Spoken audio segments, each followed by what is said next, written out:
దేశం యొక్క అభివృద్ధిలో అత్యంత ప్రముఖమైనటువంటి వార్త కృష్ణారావు గారికి, గౌరవ రాష్ట్ర మంత్రివర్యులు శ్రీ పొన్నం ప్రభాకర్ గారికి, గౌరవ లక్ష్మణ్ కుమార్ గారికి, గౌరవ ప్లానింగ్ బోర్డు శ్రీనివాస్ రెడ్డి గారికి, గౌరవ రాష్ట్ర మంత్రివర్యులు శ్రీమతి సీతక్క గారికి, గౌరవ రాజ గారికి, గౌరవ రాష్ట్ర మంత్రివర్యులు శ్రీ వివేక్ వెంకటస్వామి గారికి, గౌరవ రాష్ట్ర మంత్రివర్యులు శ్రీ వాక్యాన్ని తెరల మీద టీవీలో చూస్తున్నారు. 1600 రైతు వేదికల్లో 6,40,000 మంది ఆవిష్కరణలో యావత్ తెలంగాణ ప్రభుత్వ మంత్రివర్గం అందరూ పాల్గొనడం ఇది ఒక అద్భుతమైన. గౌరవ రాష్ట్ర మంత్రివర్యులు అందరికీ హృదయపూర్వక నమస్కారం. ఈరోజు రైతు వేదికలలో ఈరోజు మరి కార్యక్రమాలు ఈరోజు ఓన్లీ మరి కాకుండా వ్యవసాయ క్షేమ కార్యక్రమం జరుగుతున్న సందర్భంగా రైతులను రైతుల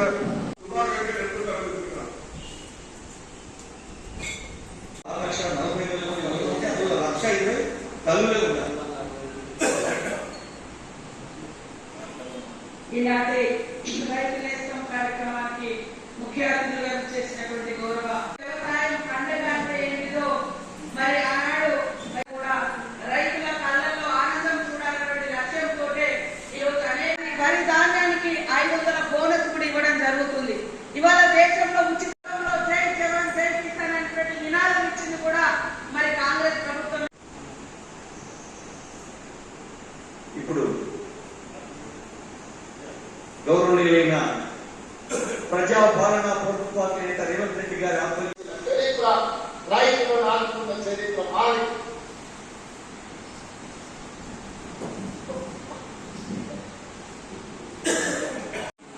ఈ కార్యక్రమానికి నాతో పాటు ముఖ్య అతిథులుగా విచ్చేసిన మిత్రులు లాయర్లైనా ఇంజనీర్లైనా ఐఏఎస్ ఐపీఎస్లైనా ఈరోజు ఈ రైతుల పిల్లలే ఈరోజు డాక్టర్లు లాయర్లుగా రాలి ఇవాళ ఐఏఎస్లను మన వాళ్ళు ఉండాలి, సివిల్ సర్వీసెస్ లో ఉండాలని ఢిల్లీకి వెళ్ళి చదువుకుంటున్న విద్యార్థులకు రాజీవ్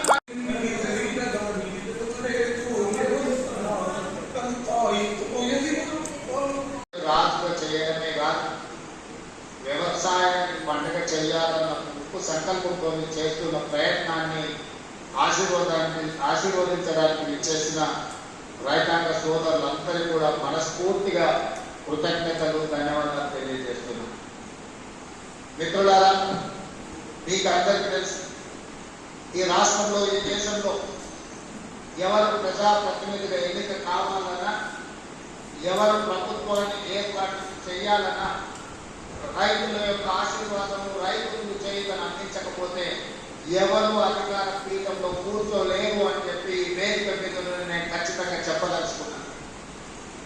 ఈనాడు ఎవరు ఎమ్మెల్యే అయినా ఎమ్మెల్యే సంగతి పక్కన పెట్టండి, వార్డు మెంబర్ కావాలన్నా, సర్పంచ్ కావాలన్నా, ఎంపీటీసీ కావాలన్నా, జడ్పీటీసీ కావాలన్నా, జిల్లా పరిషత్లో గెలవాలన్నా, శాసనసభలో ప్రాతినిధ్యం వహించాలన్నా, పార్లమెంట్కి వెళ్ళాలన్నా, ఏ రాష్ట్రానికి ముఖ్యమంత్రి కావాలన్నా రైతుల అండగా నిలబడాలి. ఆ రైతుల ఆశీర్వాదం ఉన్నప్పుడే మన కుర్చీ పరిలెక్క ఉంటుంది అని బలంగా విశ్వసించే మీ సోదరులు ఈ రోజు ఈ వేదిక మీద నుంచి రైతులకు ఉద్దేశించి మాట్లాడుతున్నారు. మిత్రులారా, ఈనాడు చాలా విషయాలు మాట్లాడుతున్నారు. చాలా విషయాలు మాట్లాడే వాళ్ళకి అవకాశాలు రాని వారు కాదు. ఆనాడు ఉమ్మడి రాష్ట్రంలో డాక్టర్ వైఎస్ రాజశేఖర రెడ్డి గారి మంత్రివర్గంలో మంత్రులుగా పనిచేసిండు.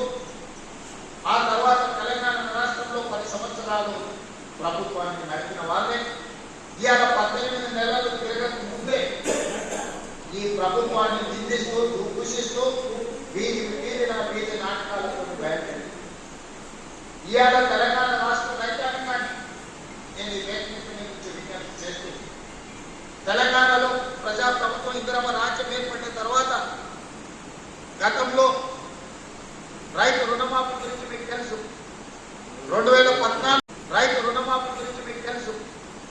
2014లో 1,00,000 రూపాయల రైతు రుణమాఫీ చేస్తా అని మాట ఇచ్చి అధికారంలోకి వచ్చిన తర్వాత 4 విడతలుగా నేను ఇస్తాను నా దగ్గర నిధులు లేవు అని అన్నాడు మాట్లాడాడు.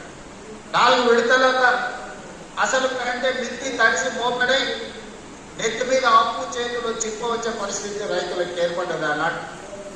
తిరిగి 2018లో మళ్ళీ అదే వాగ్దానం ఇచ్చింది. 1,00,000 రూపాయల రైతు రుణమాఫీ చేస్తాం, మొదటిసారి తప్పు జరిగింది, రెండవసారి తప్పు జరగకుండా మేము చూసుకుంటాం, 1,00,000 రూపాయల రైతు రుణమాఫీ చేస్తామని. 5 సంవత్సరాల తర్వాత వెనక్కి చూస్తే 11,500 రూపాయల రైతు రుణమాఫీ చేస్తే 8,500 కోట్ల రూపాయలు మిత్తికే సరిపోయినాయి.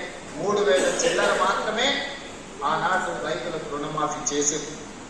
2 విడతలుగా మొత్తం లెక్క కడితే 10 సంవత్సరాలు 2 విడతలు ఆనాటి ప్రభుత్వం రైతులకు సరాసరిగా అందించింది 16,000 కోట్ల రూపాయలకు ఎక్కువ ఇవ్వలేదు. కానీ మొదటి సంవత్సరంలోని ప్రజాప్రభుత్వం మీ ఆశీర్వాదంతో వచ్చిన తర్వాత ఎన్నో ఇబ్బందులు ఉన్నా 10 సంవత్సరాలలో ఆనాడు వాళ్ళు చేసిన విధ్వంసం 100 సంవత్సరాలైనా కోలుకోలేని పరిస్థితికి తెలంగాణ రాష్ట్రాన్ని నెట్టేసింది. ఆనాడు ఫీజు రియంబర్స్మెంట్ కావచ్చు, రైతు రుణమాఫీ కావచ్చు, రైతుల గిట్టుబాటు ధర కావచ్చు, ఏ విషయంలో అయినా ఆనాడు తెలంగాణ రాష్ట్రంలో ఆర్థిక విధ్వంసానికి పాల్పడి తెలంగాణ రాష్ట్రాన్ని దిగజారిన ఆర్థిక వ్యవస్థను ఆనాడు నాకు అందించారు. అయినా మనోస్థైర్యాన్ని కోల్పోలేదు. అప్పటి వరకు 4,00,000 కోట్ల రూపాయలు మాత్రమే అప్పు కానీ అబద్ధాలు చెప్పి కప్పిపుచ్చి మన గ్రామాలలో చూసినాం. అప్పులకు కూరుకుపోయిన పిల్లగానికి పిల్లనియాలంటే మాకు అప్పులు లేవయా, ఆర్పాటంగా మాకు పెద్ద పెద్ద కార్లు ఉన్నాయి, పెద్ద పెద్ద బండలాలు ఉన్నాయి, అద్దాల మేడలు ఉన్నాయి, ఈ అద్దాల మేడలు చూసి మా పెద్ద కార్లను చూసి మాకు పిల్లలు ఇవ్వండి అని చెప్పి ఊరి మీద కట్నాన్ని ఎక్కువ తెచ్చుకున్నట్టు వల్ల మన గ్రామాలలో చూసాం.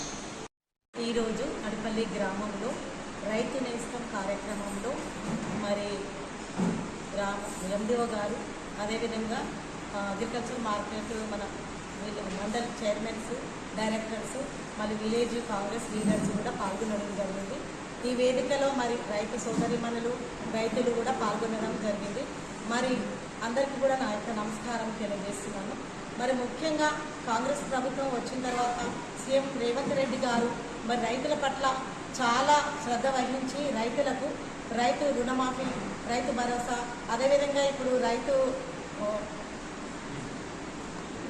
బోనస్ భరోసా కూడా వేయడం జరుగుతుంది. మరి రైతులు చాలా ఆనందంగా కూడా ఉన్నారు ఈ ప్రభుత్వంలో. అయితే ఇంతకుముందు మనకు బీఆర్ఎస్ ప్రభుత్వంలో మరి ముఖ్యమంత్రి గారు వరి వేసినట్లయితే ఊరి పెట్టుకోవాలని చెప్పేసి మాట్లాడడం జరిగింది. కానీ కాంగ్రెస్ ప్రభుత్వంలో కూడా అసలు ఒక్క రైతు కూడా ఆత్మహత్య చేసుకున్నట్టు మనం ఎక్కడా చూడలేదు. మరి రేవంత్ రెడ్డి గారు ఎన్నో అభివృద్ధి కార్యక్రమాలు చేస్తున్నారు, దాన్ని తట్టుకోలేకపోతున్నారు. అదేవిధంగా రైతులందరికీ కూడా చాలా కార్యక్రమాలు చేస్తున్నారు, రైతులు హర్షం వ్యక్తం చేస్తున్నారు. మరి ముఖ్యంగా మరి రేవంత్ రెడ్డి గారు మరి చాలామంది మరి కాంగ్రెస్ ప్రభుత్వంలో మరి ముఖ్యంగా ఇప్పుడు కళ్యాణ లక్ష్మి కావచ్చు, మరి సీఎం రిలీఫ్ ఫండ్ కావచ్చు, ఏ పార్టీ అని చూడకుండా ప్రతి ఒక్కరికి ఇవన్నీ అందించినట్టు చేస్తున్నారు. మరి బీఆర్ఎస్ హయాంలో వాళ్ళు వాళ్ళ స్వార్థం కోసమే చేసుకున్నారు. మళ్ళీ ఇందిరమ్మ ఇల్లు కూడా అసలు ఇవ్వలేదు, ఎక్కడ కూడా ఇచ్చినట్టు మనం చూడలేదు. ఇప్పుడు మరి ఇందిరమ్మ ఇల్లు కూడా మాకు నడపల్లి గ్రామంలో మా ఎమ్మెల్యే గారు మరి భూపతి రెడ్డి గారు కూడా 100 ఇల్లు కూడా శాంక్షన్ చేయడం జరిగింది. దానికి మేము